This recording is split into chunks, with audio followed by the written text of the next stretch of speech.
company, Golden Thread Productions, is focused on the Middle East.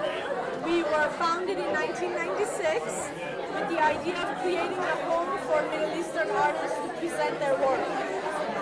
When you live under dictatorship, it's you already losing objective picture of what's happening in your country, because you just understand that you need to create the art, you need to perform for your audience, and the only choice that you have inside the situation, like we have in Belarus, is just to perform and tell the truth, because there are no other ways to tell the truth. It's just underground theater. Well, theater excites me when it is when it has meaning, and when it is meant to move people to live morally, happily, with justice, and so that's what I believe theater is sacred. Maybe the thing I'm most impressed with is this community of artists that they gathered of their own will, that they gathered because of their own passion.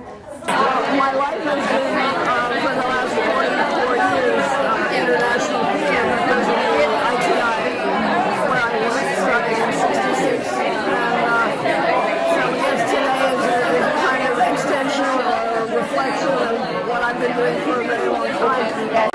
Running as an artistic manager the first community center in Bucharest. The name of this community center is La Bomba, and it is in a neighborhood named Rahova Uranus, and I'm working with that community for 5 years.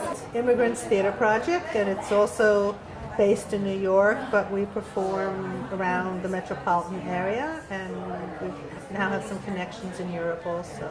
I'm a theater director, and I also have a position at the LARC Play Development Center, and I'm the director of off-site programs and partnerships.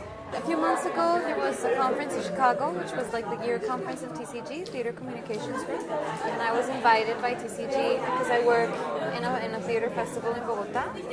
So I went to TCG and I met Roberta Levitao, and she told me about this conference, and I got really psyched, and I thought I would love to come, so here I am. So I'm looking now at what I call the Afro-Indigenous performance art forms of the West.